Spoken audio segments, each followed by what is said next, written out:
Jesus, amém e amém, para a glória de Deus Pai. Fica à vontade, está em casa. Glória a Deus. Graças a Deus, bom dia. Vou deixar aqui que eu fico mais à vontade, andando. Vamos lá.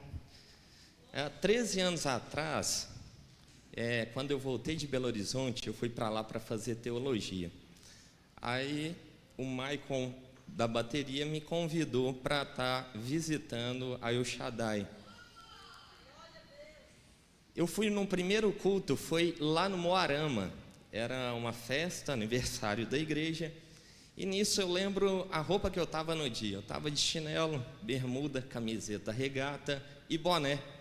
E naquele dia estava festividade, todo mundo de terno, os homens, aquele todo chique, e era essa minha roupa.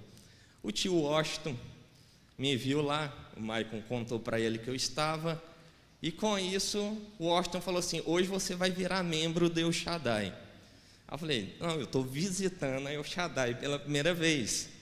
Mas durante a pregação teve uma frase que foi confirmação de Deus naquele momento, porque eu estava com muita vergonha, que na hora teve um bloqueio na minha mente, que fala que devido à minha roupa que eu estava, eu iria ficar com vergonha de ir à frente para se tornar um membro. E a frase que foi dita naquela pregação foi que Deus não se importa com a aparência e olha o coração. Então naquele momento assim queimou o coração. E na hora que foi chamando as pessoas que iriam virar membro, o Washington já foi lá atrás, já me agarrou e meio que forçado e me levou. E aí são 13 anos que eu sou membro do El Shaddai. Fico muito feliz por essa oportunidade de compartilhar com vocês a palavra de Deus. Foi segunda-feira agora, eu fiz uma coisa um pouco diferente de que é hábito meu, era meia-noite. Minha esposa nunca viu o que eu fiz, porque quando eu vou orar a Deus, eu me tranco no meu escritório na minha casa e oro a Deus. Mas segunda-feira agora, era meia-noite, eu liguei o louvor no meu celular, dobrei o joelho no meu quarto, enquanto minha esposa tinha acabado de deitar, e comecei a orar a Deus e chorar. E orei a Deus e falei: Senhor, vai deixar eu pregar, não? Até quando, Senhor? Eu fui para Belo Horizonte, fiz teologia, me preparei a vida inteira. Vai deixar eu pregar, não, Senhor? Beleza. No outro dia cedo, na terça-feira, a Camila chega para mim: amor, você estava ontem orando ou você estava gripado? Aí eu falei assim: eu estava orando. Porque não é de costume ela ver eu orando. Quando eu vou orar, eu me tranco no quarto. Na quarta-feira, pastor Ravani me manda uma mensagem: Fernando, tem como você pregar domingo? Aí eu falei: caraca, tô aqui. Então assim, vale a pena confiar em Deus, se capacitar. E hoje o tema da mensagem, ela vai de encontro na sua vida, porque enquanto você estava orando, pedindo a Deus para falar com você, eu estava orando para que eu me tornasse um canal de Deus para a sua vida, para que Deus pudesse me usar, indiferente dos meus defeitos e da pessoa que eu sou. Não olhe para mim como uma pessoa que não erra. Às vezes posso ter mais erros que todos vocês juntos, mas o que transforma a vida não é uma pessoa, e sim Jesus Cristo, que deixou uma palavra, e quando ela dita, há poder liberado sobre ela. E a mensagem de hoje, o tema é como tomar decisões assertivas segundo a palavra de Deus. Durante nossa caminhada na nossa vida, a gente é colocado em bifurcações que ela define todo a nossa vida. Há momentos que a gente vai escolher com quem namorar, é o momento de noivar, é o momento de casar. E agora, eu vou fazer uma faculdade ou eu vou se tornar um profissional liberal? Agora é a hora de eu pedir demissão do meu emprego e encarar a vida de empreendedorismo e abrir uma empresa? Mas e agora? Esse momento é a hora de eu fechar a empresa, regredir, dar um passo para trás e voltar a ser funcionário? E agora? É um momento de eu estudar, aprender. Em toda a nossa vida somos colocados em situações que precisamos tomar decisões. E uma frase que não sei se dá para ler, mas eu vou ler ela com vocês aqui. Na vida, o que faz diferença são as decisões que você toma, e não tudo que você sabe, é tudo que você decide fazer ou não fazer. O versículo base dessa pregação será em Êxodo, capítulo de número 2, se vocês quiserem abrir a Bíblia. Eu vou começar essa introdução da mensagem com uma pregação expositiva, quando eu narro uma passagem bíblica, te explicando fatos que aconteceram, trazendo para os dias de hoje para a gente aplicar. Pessoas que tomaram decisões e com essas decisões poderiam ter sido melhores se as decisões tivessem sido diferentes. Porque depois que você toma uma decisão, aí você está lá e dá tudo errado, aí você fala, cara, agora Deus tem que consertar. Mas se você tivesse a sabedoria de interpretar a voz de Deus para tomar uma decisão assertiva, você não estaria chorando dias depois. Então, uma coisa é fato, o passado não dá para mudar, mas da agora para frente dá para mudar. E a palavra de Deus diz que sabedoria, ela pode ser liberada para todos. O princípio da sabedoria, segundo Salomão, é o temor de Deus. A palavra de Deus não diz que o princípio da sabedoria é 5 anos de faculdade. A palavra de Deus não diz que o princípio da sabedoria é você ser totalmente letrado e saber todas as coisas. Não. Fala que é o temor do Senhor. Às vezes, você vai conversar com uma pessoa que mal sabe falar. Talvez você vai conversar com uma pessoa que nem sabe ler. Mas ela teme ao Senhor. E temendo a Deus, ela é assertiva em suas escolhas. Porque em tudo, na bifurcação das decisões da vida, você está diante de um caminho que, se você for para a direita, você terá um futuro. Se você for para a esquerda, outro futuro. Agora aqui eu estou num cenário, para que você possa ilustrar. Eu estou casado com a minha esposa. E como todo casamento, todo relacionamento, há dias que dá vontade de falar assim, vou chutar o balde. Então, nesse momento, nessa explicação, eu vou falar assim, eu vou me separar. Mas é a decisão correta ou não? Vamos trazer aqui, segundo a palavra, e vamos contar essa história que está em Êxodo, capítulo de número 2, versículo de número 11. A tradução que eu vou ler aqui é Nova Almeida Atualizada. Naqueles dias, sendo Moisés já homem feito, saiu para visitar os seus irmãos e viu o trabalho pesado que faziam. Viu também que certo egípcio espancava um hebreu, um do seu povo. Olhou para todos os lados e, vendo que não havia ali ninguém, matou o egípcio e escondeu o corpo na areia. Moisés saiu no dia seguinte e eis que 2 hebreus estavam brigando. Então perguntou ao culpado, por que você está espancando o seu próximo? O homem respondeu, quem pôs você por príncipe e juiz sobre nós? Está querendo me matar como matou aquele egípcio? Moisés ficou com medo e pensou, com certeza já descobriram o que eu fiz. Informado desse caso, Faraó quis matar Moisés. Porém, Moisés fugiu da presença de Faraó e foi morar na terra de Midian. Nós temos uma passagem aqui, Moisés. Ele que foi adotado pela filha de Faraó. Ele cresceu nos costumes daquela terra do Egito, numa cultura nobre. foi treinado por excelentes professores, comia uma comida boa, era tratado como príncipe do Egito, pois ele era filho adotivo da filha de Faraó.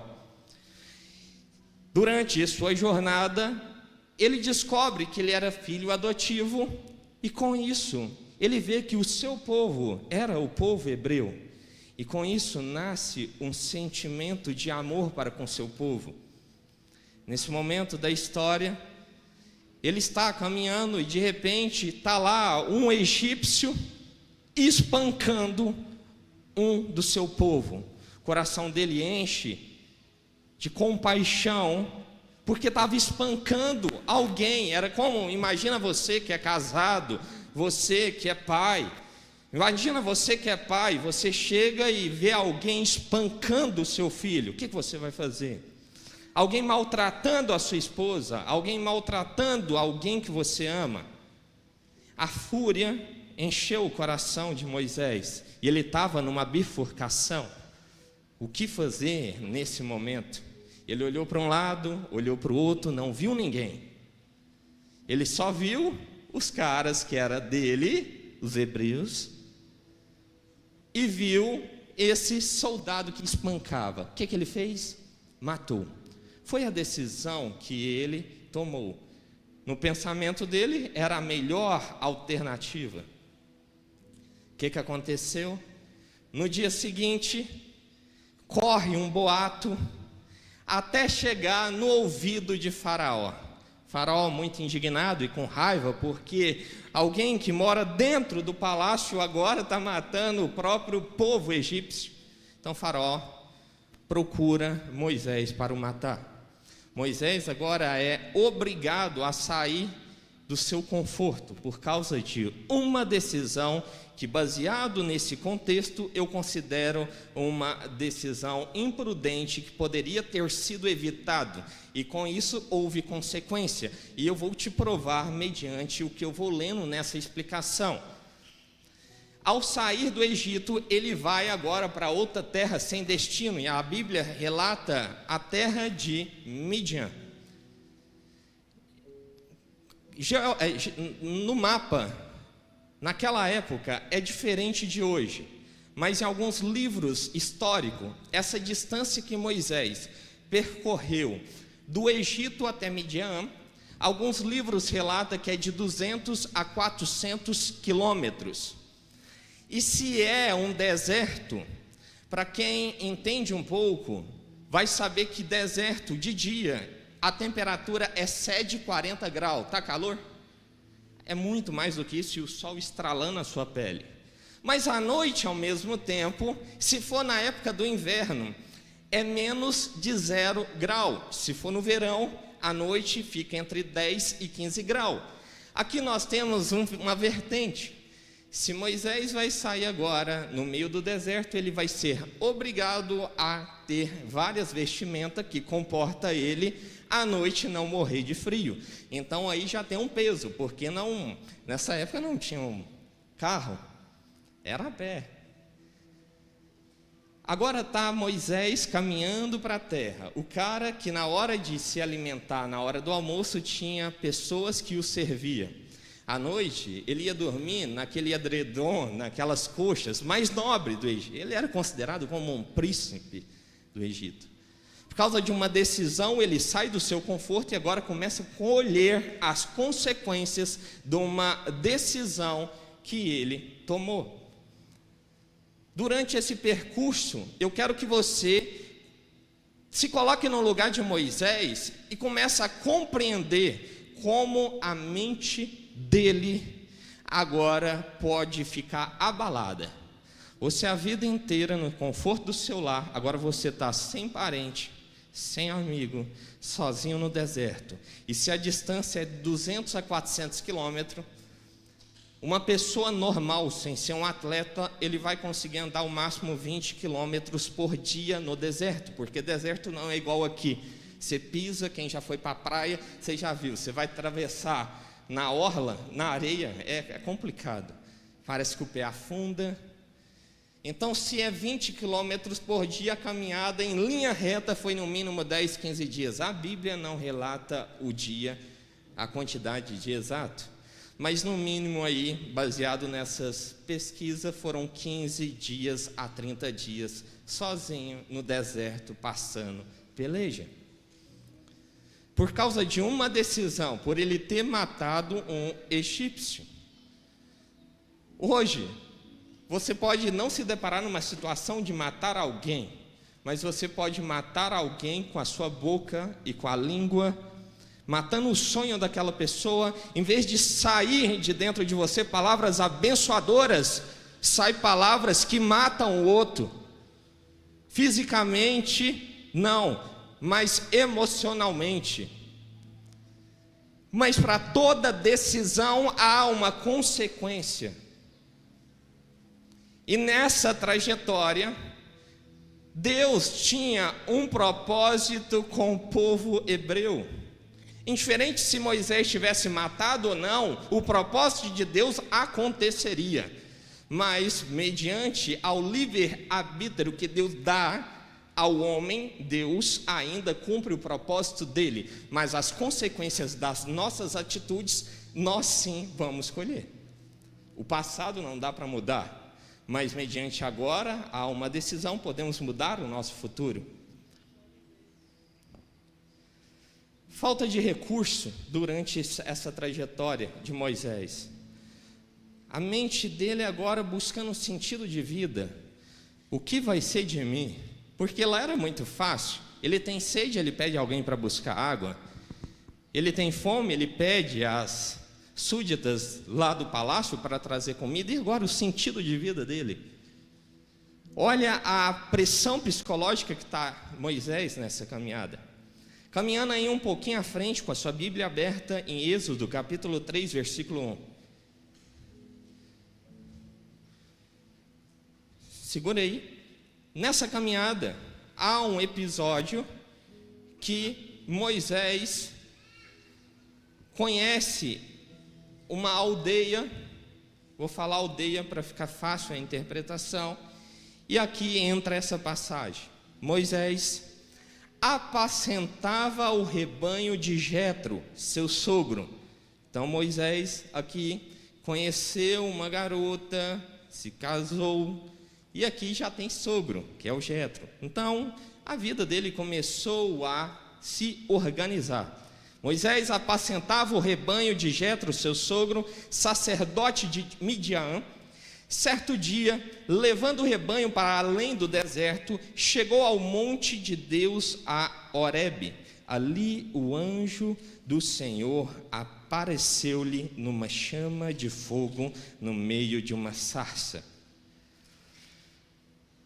Olha, dá ênfase aí. O que Moisés estava fazendo? Ele estava apacentando, estava trabalhando. Quando Deus usou o profeta Samuel para ungir Davi, o que Davi estava fazendo? O que Davi estava fazendo? Trabalhando, ele estava apacentando. Quando Jesus escolheu Pedro para ser seu discípulo, o que Pedro estava fazendo? Estava trabalhando, estava pescando. Se você olhar nas histórias da Bíblia, Deus chamou o homem, não quando ele já estava tudo bem, não. Ele estava trabalhando, ele estava fazendo algo, ele não estava no quarto em depressão chorando, não, mas se for preciso, Deus vai lá e transforma, mas ele estava aqui trabalhando. Então, o que eu aprendo aqui? Sempre vamos ficar em movimento. Quem sabe da história do peixe atum? Dificilmente você vai comprar um atum vivo. Alguém já comprou um atum vivo aqui? Você sabe por quê? Você não vai ver nenhuma peixaria. O atum, quando ele mesmo dormindo, ele fica mexendo. O organismo dele, se ele parar de mexer, ele para de respirar. É assim. Sempre nessa ilustração, temos que ser como ele, sempre em movimento. em movimento, trabalhando, não para, trabalhando. Ah, mas Moisés estava lá no palácio. Não, mas agora ele está num ambiente que não é tão agradável como o Egito, mas ele está fazendo o quê? Trabalhando. Ah, mas o ambiente não é favorável, mas Moisés não estava preocupado com o ambiente, estava trabalhando.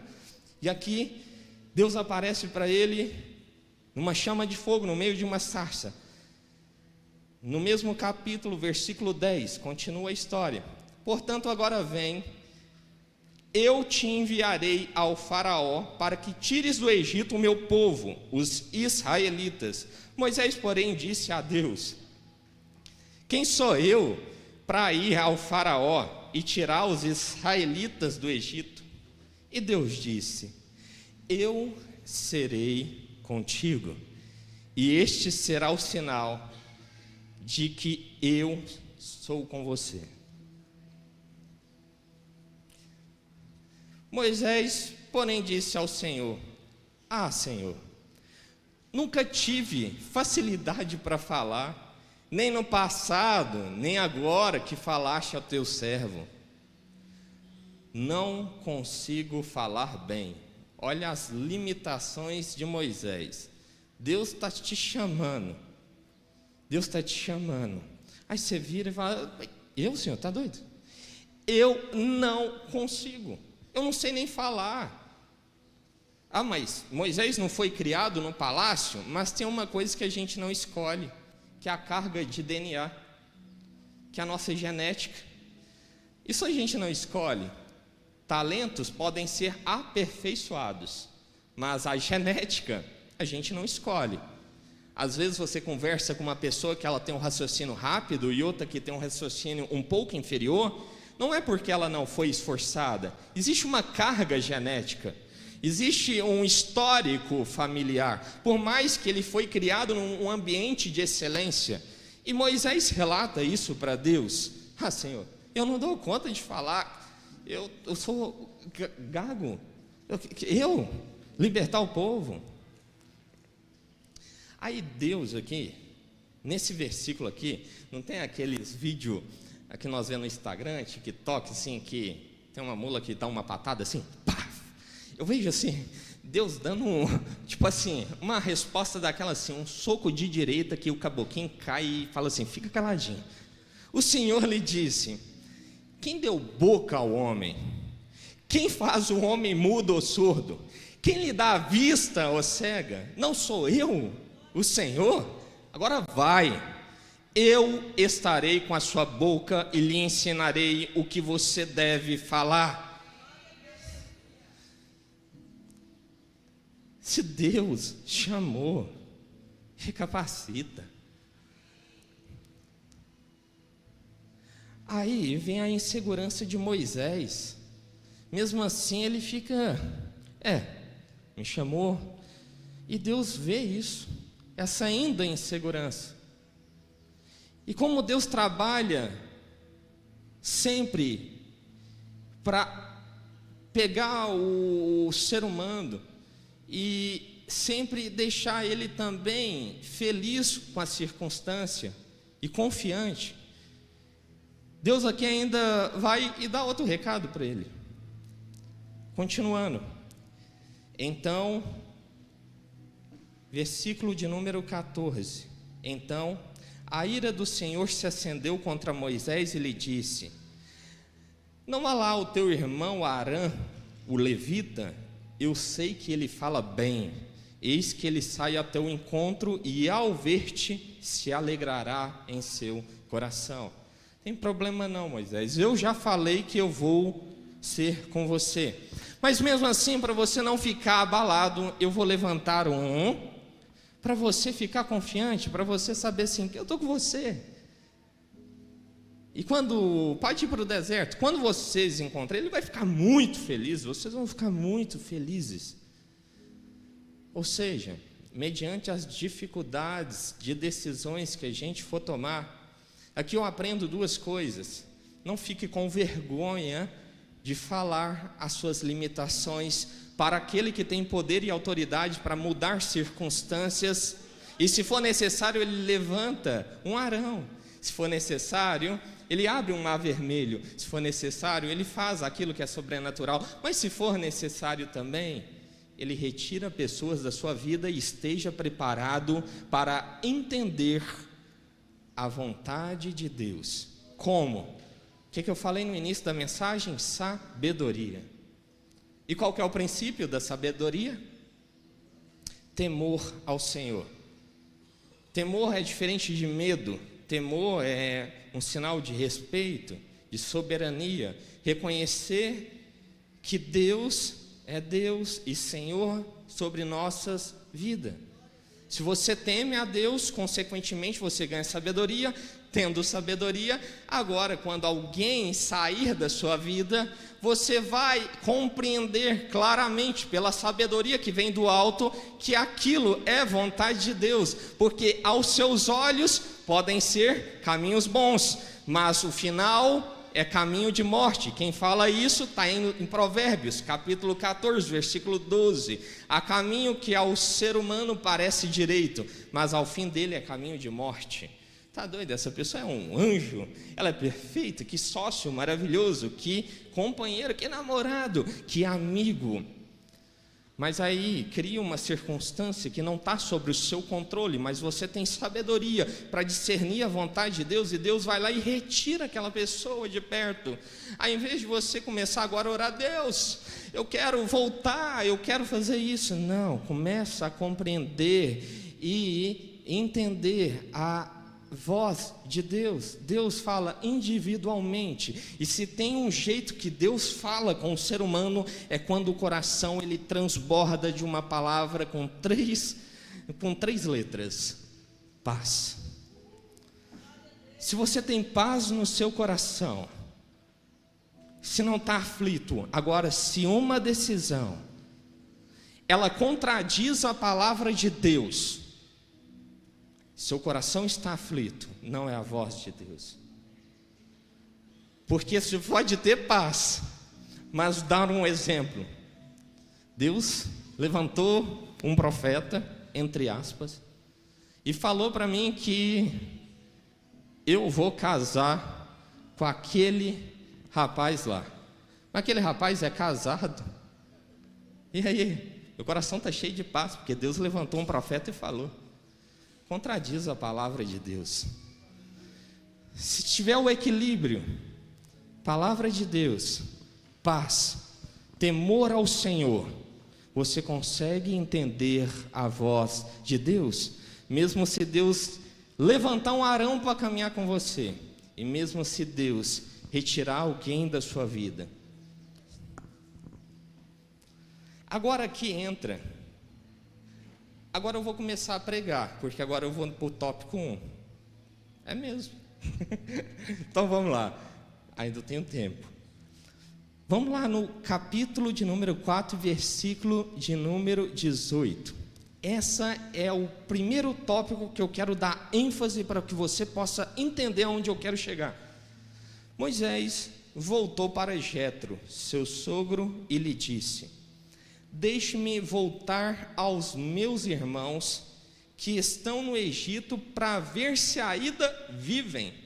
Jetro respondeu: vai em paz. O Senhor disse a Moisés em Midian: volte para o Egito, porque já morreram todos os que queriam matar você. O que eu quero dar ênfase aqui? O que Moisés fez? Ele teve um encontro com Deus.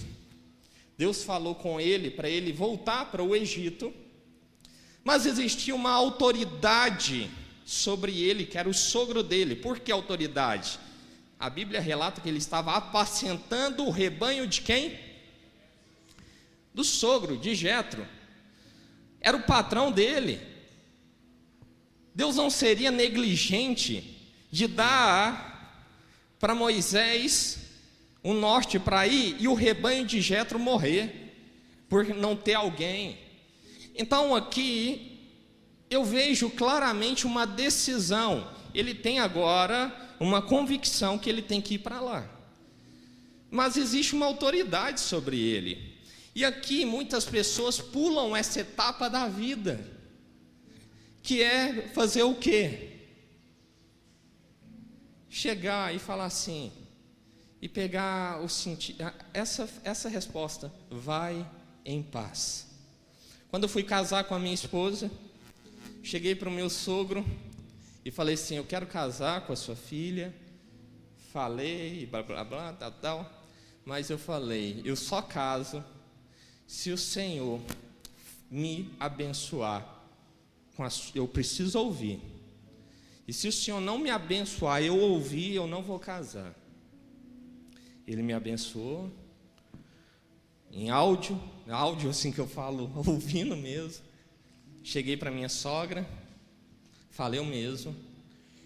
Eu só caso com a sua filha se a senhora me abençoar.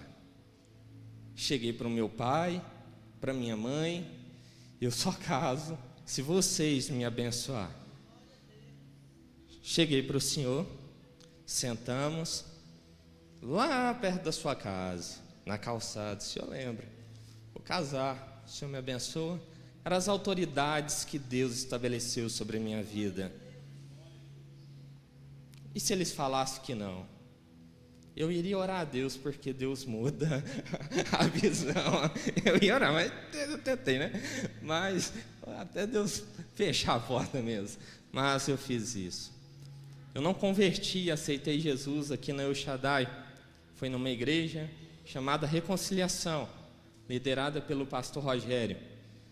Quando Deus confirmou claramente que era para mim sair de Lagoa da Prata, estudar teologia em Belo Horizonte, o pastor Rogério chegou para mim e falou que, ele tinha essa convicção também. E numa oração que ele fez, eu brinco com ele até hoje quando eu vejo, que eu não gostei da oração que ele fez. Não gostei. Porque eu amava aquela igreja, como eu amo aqui. Eu amo a casa que Deus me colocou.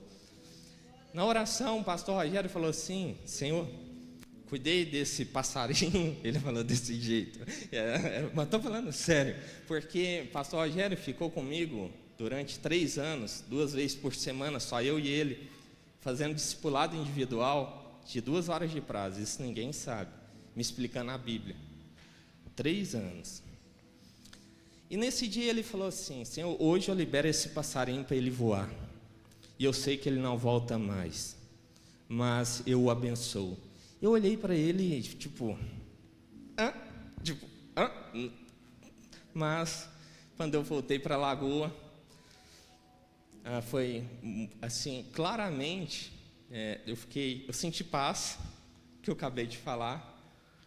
Não os princípios do El Shaddai não era diferente do que eu tinha aprendido.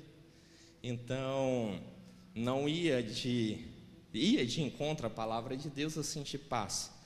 Mas esteja, tópico 1, disposto a se submeter às autoridades estabelecidas por Deus. Mas quem é a autoridade estabelecida por Deus? Eu vou ler na palavra de Deus, não precisa abrir não para ganharmos tempo. Romanos capítulo 13, versículo 1. Toda pessoa esteja sujeita às autoridades superiores, porque não há autoridade que não proceda de Deus, e as autoridades que existem foram por Ele instituídas. É alguma? É toda. Deus colocou aquele patrão chato, aborrecido, aquele gerente sobre você para te liderar e conduzir, mas é autoridade. É autoridade. No início, quando eu vim para o El Shaddai, eu queria participar de algum evento, congresso. Ligava para o pastor Vinícius, pastor, tem um congresso ali, tal cidade, assim, assado, o senhor abençoa para mim ir? Abençoa tal, nunca falou não, mas não tinha, era 11 horas da noite, meu celular tocava. E aí, Fernandinho, o que eles falaram? O que eles falaram? Era autoridade sobre a minha vida, é simples, mas eu não queria ser alguém que chega para mim e fala que Jesus é Genésio, ou que Jesus não é isso, e a minha fé seria alicerçada no monte de areia. Não. Esses dias eu cheguei para uma pessoa e a pessoa falou assim, Fernando, você está na igreja? Eu falei, cara, que pergunta idiota. Você está achando que minha fé é tipo assim, hoje eu não estou bem com Deus, ou hoje... Não funciona assim. Servir a Deus não é escolha de tipo, hoje eu estou bem, vou para a igreja. Não. Eu vou morrer crente, eu vou para o céu, então não tem isso não. Mas por quê? Por causa da fé foi alicerçada. Não foi em cada dia numa doutrina, de um jeito, aí minha cabeça fica embaralhada, aí o pregador fala X, e agora? Agora vamos fazer diferente, vamos amarrar aqui a cordinha aqui em cima. Aí você fala, nossa, eu tenho que amarrar a cordinha mesmo. Não. Ô, amigão, eu li a Bíblia. Eu fiquei 13 anos ouvindo pastor Vinícius toda semana, indo em escola dominical. Eu fui em Sebes, eu fui lá para Nova Serrana com o pastor Ravana e pastor Vinícius, aos domingos, vários meses. Você vem me falar para me fazer isso? Ô, amigão, minha fé, não, eu sou El Shaddai, cara. Você está entendendo? Então, quando me convidaram para me pregar aqui, eu falei assim, eu tenho duas responsabilidades, uma com a palavra, para mim não falar abobrinha, falar de mim mesmo, para não falar daquele que realmente salva e transforma, mas ao mesmo tempo, eu tenho a responsabilidade, porque foram 13 anos que eu fui liderado e sou liderado por uma pessoa que, de fato, se alguém falar, tipo, não é assim não, é assim. Então, esteja disposto a submeter as autoridades. Isso é um princípio para tomar decisões assertivas. Aprenda a ouvir o não. Deus não trabalha de um modo que tipo, hoje eu vou na igreja, então significa que amanhã Deus vai me dar o que eu pedi. Não trabalha assim não. Eu já contei em um testemunho aqui, eu amava a empresa que eu estava à frente, que era Vasconcelos Veículo. E Deus me arrancou ela. E quando me arrancou ela, eu era crente, jejuava, orava. E mesmo assim, no dia que eu saí de lá, eu olhei para aquela empresa e falei assim, Deus me deu, Deus tirou. Bendito seja o nome do Senhor. Amém. Aprenda a receber nãos, tendo sabedoria. Porque às vezes, se você não tiver sabedoria, não tiver temor de Deus, não for sensível à voz do Espírito Santo, aquele não pode ser talvez a mega oportunidade virada na sua vida. Porque numa vaga de emprego que eu fui fazer entrevista quando eu tinha 17 para 18 anos, o entrevistador olhou, porque eu usava boné na época, ele falou que eu não passei na entrevista por causa da minha aparência de boné. Eu saí. Levantei, saí da porta e falei assim, ô Eustáquio, vamos começar de novo a entrevista? Tirei o boné. E antes do senhor me perguntar qualquer coisa, eu vou te fazer uma proposta e eu não estou aqui em situação de te fazer proposta. Meu trabalho de graça para você, durante 5 dias você me dá uma tarefa. Se eu não executar a tarefa que você me dá, você não precisa me pagar pelos 5 dias de prestação de serviço minha, mas se eu atingir a sua expectativa dentro da tarefa que você me dá essa vaga de serviço, por 2 motivos. Uma, que eu preciso para pagar minha faculdade aqui em Belo Horizonte, e segundo, eu não tenho opção B nem C, eu preciso dessa vaga. Não tá... Aí ele falou, está contratado. Então eu já tinha um não. Então tenha sabedoria para entender os não e também ouvir os não. Porque se eu ajo com ignorância nessa situação, ele falou não, eu iria criar um sentimento de inferioridade, de baixa autoestima, que iria acabar com o meu psicológico, eu estaria em depressão lá, preocupado como eu iria pagar os meus estudos e a república que eu morava. Então, às vezes, o não é apenas uma oportunidade para virada de chave na sua vida. Tópico 2, e eu vou acelerar devido ao tempo, para não extrapolar. Faça escolhas sábias, o poder de ouvir conselhos. Êxodo capítulo 18. O sogro de Moisés, porém, lhe disse: não é bom o que você está fazendo. Presta atenção. Primeiro ele abençoou. Moisés volta para o Egito, retira o povo hebreu, sentido a terra prometida, e está lá aquele tantão de gente. E Jetro chegou, trouxe a esposa que tinha ficado em Midian, E aqui começa essa passagem. Sogro de Moisés, porém, lhe disse: não é bom o que você está fazendo. Com certeza todos ficarão cansados, tanto você como este povo que está com você. Isso é muito pesado para você. Você não pode fazer isso sozinho. Por quê? De repente, Jetro chegou, viu Moisés lá, sentado, aquele tantão de gente, milhares de pessoas, e cada um levando um problema para Moisés. Cada um levando. O outro ali me xingou, o outro ali falou da minha roupa, o outro ali, eu estou sem comer, estou sem beber água, e blá blá blá, e foi enchendo Moisés. E nisso, aquele povo, porém, como se atende 10 mil, 1 milhão de pessoas, não dá. Jetro chegou para Moisés e falou: opa, está errado.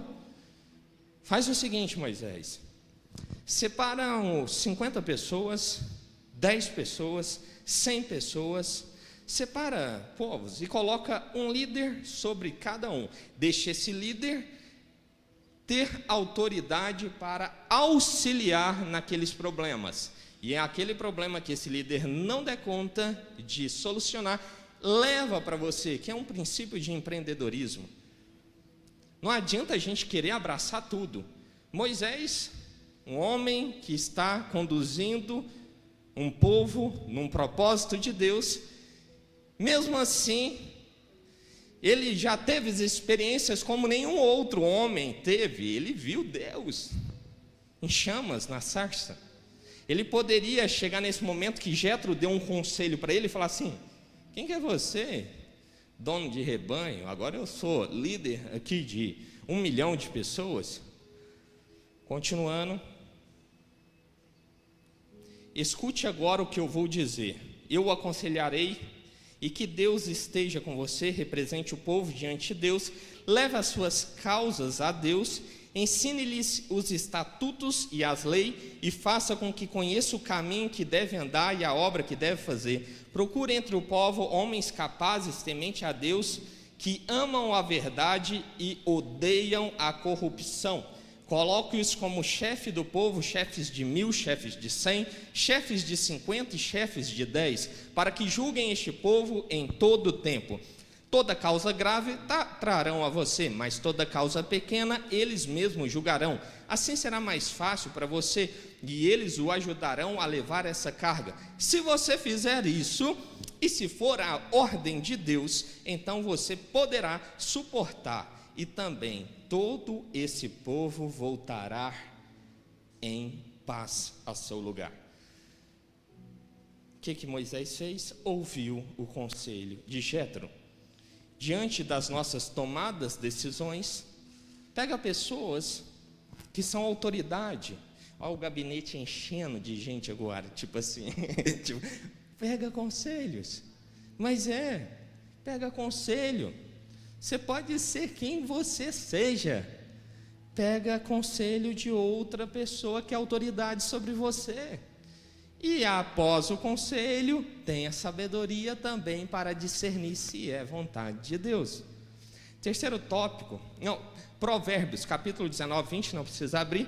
Salomão fala: ouça os conselhos e receba a instrução para que você seja sábio a partir de agora. Terceiro tópico, penúltimo, e eu vou acelerar. Consultar a Deus. 1 Samuel, capítulo 5, versículo 19. Então Davi consultou o Senhor, dizendo: devo atacar os filisteus? Tu os entregarás nas minhas mãos? O Senhor respondeu: vá, porque certamente entregarei os filisteus nas suas mãos. Davi, rei de Israel, filisteus agora naquele exército. Davi consultou ao Senhor, um cara que enfrentou Golias, um cara que já tinha um histórico de já destruir vários exércitos, um cara que agora tinha um exército bacana, top. O que ele fez? Consultou ao Senhor. Diferente da posição, consultar a Deus. O que aconteceu? Vitória. Aí, passou alguns dias, filisteus levanta novamente, e agora vai de encontro com Davi. Davi, já sabendo, O soldado de frente vem por ali, o soldado dali vem por aqui. É fácil, agora eu já ganhei a primeira batalha, eu vou ganhar a segunda. Ele já atacou o exército? Quem sabe da história? Ele atacou imediatamente? Porque a primeira batalha, Davi atacou de frente, foi lá aquela pancadaria, 2 exércitos, um do lado do outro. Na segunda batalha, o que foi? Davi já sabia tudo do oponente. Ele foi de encontro na batalha, na hora? Não. Ele foi lá e consultou ao Senhor novamente. E aí, Deus muda a estratégia. Davi, fica quieto. Em vez de você entrar pela Avenida Brasil, dá a volta na cidade. Você vai entrar por detrás. Você vai lá pela entrada de luz. Davi, talvez, mas na primeira batalha nós entramos pela Avenida Brasil. Eu já sei os pontos falhos, não. Davi consultou ao Senhor e o Senhor deu o direcionamento. Você vem por trás. É o seguinte, Davi: ao som das árvores, ao mover das árvores, as folhas vão chacoalhar. Nesse momento que você vê, Davi, é o momento exato de você entrar com o exército, mas por trás, porque isso será eu já pelejando por você. Nós podemos achar que damos conta, que podemos matar Golias, podemos já ter matado leões e ursos, podemos já ter destruído filisteus, mas ainda assim, devemos sempre consultar ao Senhor para as tomadas de decisões serem assertivas. Mas eu sou 10 anos que eu sou crente, sou 20 anos, eu tenho PhD, eu tenho tudo, eu sei a Bíblia de trás para frente, hebraico, grego. Deve consultar ao Senhor. Sempre, sempre, sempre. Enganoso é o coração do homem. Sempre, sempre, sempre. Não pense que você, eu estou sentindo. Está sentindo? Consulta ao Senhor. Quarto e último tópico: entrega o seu caminho ao Senhor. É a melhor decisão assertiva na vida do ser humano. O salmista Davi diz, no livro de número 37, versículo 5: entregue o seu caminho ao Senhor, confia nele, e o mais ele fará. João, capítulo de número 14, versículo 5. Aí tem o Tomé. Então Tomé chegou para Jesus e disse: não sabemos para onde o Senhor vai, como podemos saber o caminho?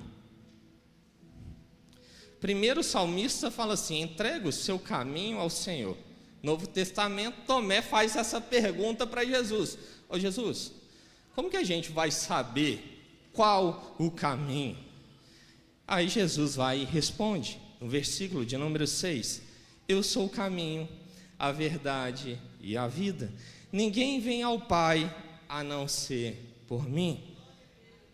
Está difícil? Entrega o caminho ao Senhor. Está fácil? Entrega o caminho ao Senhor. Qual caminho? Eu sou o caminho, a verdade e a vida. E para encerrar com o versículo de Salomão, capítulo de número 3, versículo de número 5: confie no Senhor de todo o teu coração e não se apoie no seu próprio entendimento. Reconheça o Senhor em todos os seus caminhos e Ele endireitará suas veredas. Deus abençoe a sua vida. Muito obrigado pela oportunidade. Orar. Fique de pé, por favor. Vamos orar ao Senhor.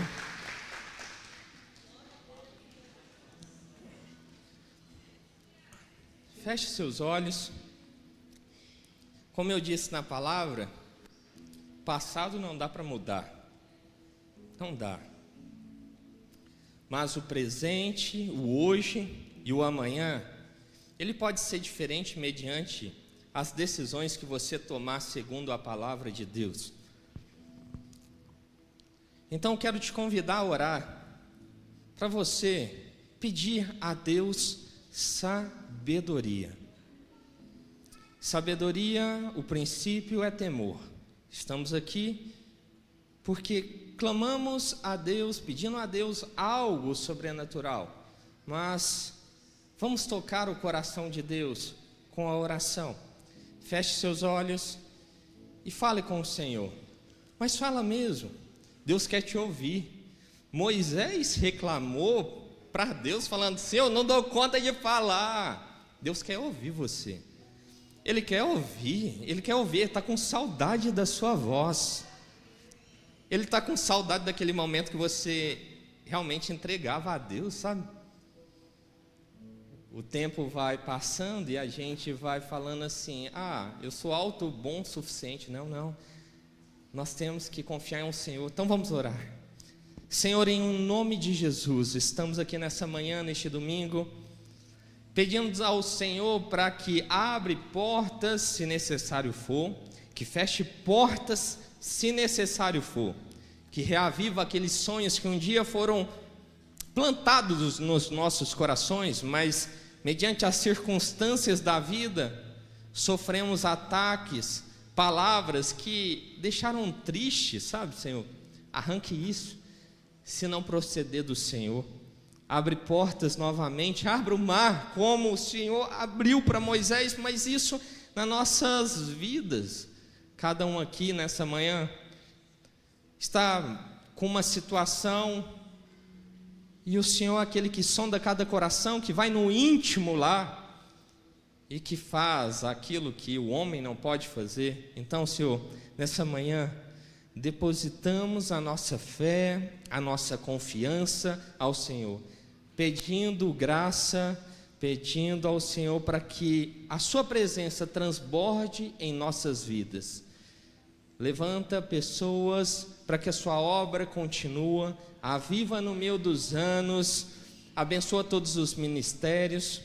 Quando alguém estiver triste aqui no ministério, que o Senhor levante um irmão, que levante alguém e vai lá no íntimo mesmo, para falar assim, bem no ouvido dele: eu estou com você, continua.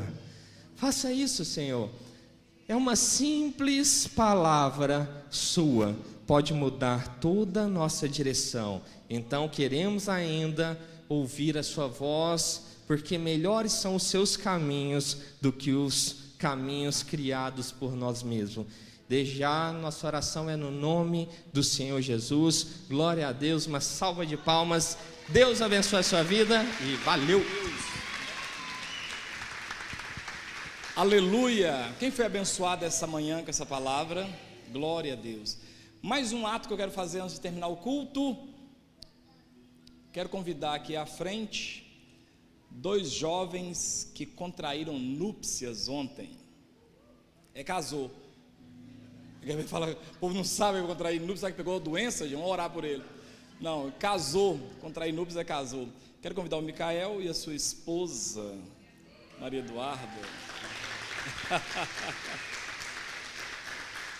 Glória a Deus. Fica aqui do meu lado aqui, você está de ovelha negra. Isso. Então está aqui o casal. Foi bom o casal ontem? Demais. Quem foi que fez o casamento lá? É?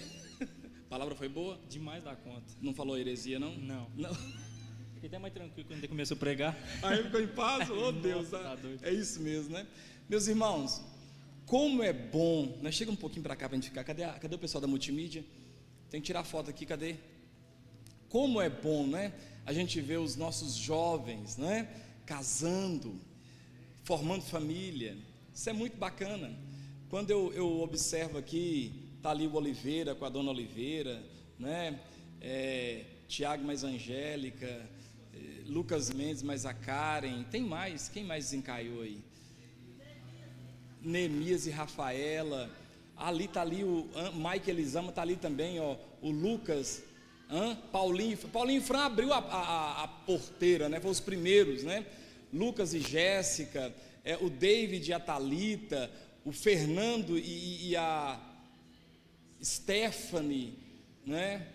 É muito bom, gente, a gente vê o povo casando. E agora, mais um jovem casal aqui, né?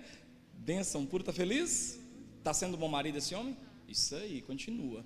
Nós vamos orar por esse casal, em nome de Jesus, para que Deus possa continuar abençoando a vida deles. Eu vi aí o Luiz, cadê? Vem cá Luiz e a sua esposa orar por esse casal aqui, abençoando a união deles. Outro casal também, que desde pequenininho, né? A história deles é muito bacana, doido para namorar, e Zé Henrique, não! Por quantos anos? E ó, fica do lado dele aqui, fica do lado dela lá, e vocês vão orar abençoando o casamento desses dois, e a igreja vai estender as mãos para cá, amém? Amém, irmãos. Senhor Deus e Pai, que o Senhor venha abençoar, Senhor, esse casamento de uma forma maravilhosa, Senhor, que o Senhor venha cuidar, dar força, dar provisão, Senhor, encher, Senhor, a casa deles de amor, de sabedoria, trazer paz, trazer união cada dia mais. Senhor, que o Senhor venha cuidar, Pai, para que nenhuma armadilha do maligno venha aparecer sobre a vida deles, Pai. Que nada venha impedir que os dois se mantenham juntos e amando um ao outro, Senhor. Que o Senhor venha cuidar e afastar qualquer pessoa enganadora, qualquer pessoa que tenha a trazer mal. Senhor, prospera, Senhor, a vida deles em todas as áreas, na área física, na área da saúde, na área financeira, na área emocional, na área espiritual. Que o Micael venha conduzir a casa com muito respeito, cuidando da esposa dele, Pai. Que a esposa dele possa auxiliar ele no dia a dia, Senhor. Que eles possam juntos crescer e ter uma vida abençoada em nome santo do Senhor Jesus, Pai. A gente pede que o Senhor venha permitir que eles vivam a vida como um lar, com muita sabedoria. Em nome do Senhor Jesus. Amém.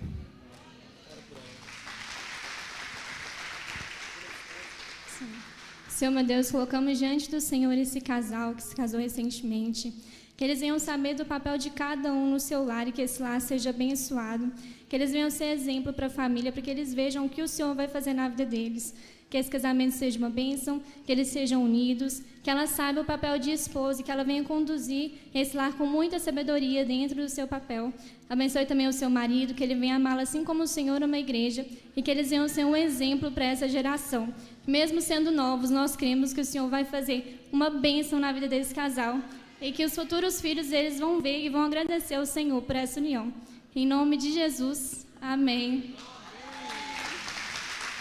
Meu Deus, dê uma salva de palmas ao rei, Deus abençoe, viu, queridos? Já viu quando um pai faz na formatura do filho assim, fica todo orgulhosão? Eu que me resolvi, gente, quando eu vejo esse povo pregando, orando, dá na gente um orgulho, né, cara? Fico muito feliz, uma oração acertada, uma pregação acertada. É tão bom quando você vê o povo, né? A igreja recebendo. Hoje nós falamos sobre isso na Escola Bíblica Dominical, receber, abraçar a palavra em nós implantada, porque ela é fértil para produzir frutos na nossa vida. Amém? Meus irmãos, o setembro é amarelo, mas o sangue de Jesus é vermelho, não tem nada a falar mais não, né? Vamos ficar de pé em nome de Jesus. À tarde eu dou um aviso importante, Escola Bíblica Dominical, vou bater nessa tecla de novo. Queridos, as aulas estão uma maravilha, as aulas de criança. Vem cá falar aqui que você trabalhou. Eu estava dizendo que esse mês nós também trabalhamos sobre as emoções com as crianças e foi muito bom. Cada dia tem uma dinâmica com eles, eles amam. Hoje, para finalizar o mês, cada mês é um tema. Hoje foi sobre o medo, né? Aí falamos sobre, contei a história de Davi e Golias. Aí no final a dinâmica era, eu fiz a cara do gigante Golias, o buraco na testa. Eles primeiro teve toda a dinâmica. Eles falaram sobre os medos deles, né? Depois a imagem representava o medo, então eles iam jogar a bolinha no gigante, né, para representar. Teve a história bíblica, foi muito bom, e eles amam, né? E hoje fiquei muito feliz que estava cheia essa salinha, né? Que permaneça assim. Levem as crianças. E é interessante, a Vitória foi chegando e falou: pai, quem matou Golias foi Davi. Eu falei: como é que foi? Uma pedrada com a funda, ele rodou, não foi, Vitória? Pum, caiu. Leve seu filho para a escola dominical, senhor. Domingo não é dia de ficar na cama até tarde, não. Domingo é dia de ir para a escola bíblica dominical. Leva eles. Tem café da manhã no aprisco. Vamos lá, gente. Tinha um pessoal que ia, agora está num cansaço, uma preguiça, uma nostalgia. Vamos para a escola bíblica dominical, leva seu filho para ele aprender as palavras do Senhor ali. Amém, meus amados? Queridos, que você tenha um restinho de domingo abençoadíssimo na presença do Senhor, que os irmãos obreiros aqui na igreja que vão trabalhar no segundo culto ainda, né, porque é um trabalho ao Senhor, eles voltarão, louvor, pessoal aí, multimídia, diaconato, então que o Senhor renove a força de vocês para estarem aqui à noite, com a mesma energia, a mesma unção, até mais, né, para somar e ser uma bênção em nome de Jesus. Olha, irmãos, a igreja é uma bênção, sua igreja é uma bênção, essa casa é sua casa, valorize, ame isso aqui, em nome de Jesus, amém? Ontem nós fomos pregar no aniversário da Cristo Vive, 30 anos que a Cristo Vive está em Nova Serrana, fazendo um trabalho maravilhoso. Dos 30, 17 anos eu prego no aniversário lá todo ano. Estou com moral na casa, né? Só perdi para o próprio pastor da igreja, que prega mais do que eu nos aniversários. Daqui uns dias é o nosso aniversário está chegando, a gente fazer uma festa bacana, em nome de Jesus, e eu quero que você esteja feliz e alegre e participando dessa festa. Erga suas mãos aos céus, que a graça de Deus, as consolações do Espírito Santo, o amor de Cristo Jesus, o nosso Senhor, esteja sobre a sua vida, hoje, para todo sempre, que você tenha uma semana abençoada, em nome de Jesus, que a graça de Deus, o amor de Cristo, a salvação, entre na sua casa e na sua família. Deus abençoe sua vida, cumprimente alguém com a graça e a paz. Se trouxe um copinho descartável para cá, leve ele de volta para o lixo. Beijo no coração, boa semana, para a glória de Deus.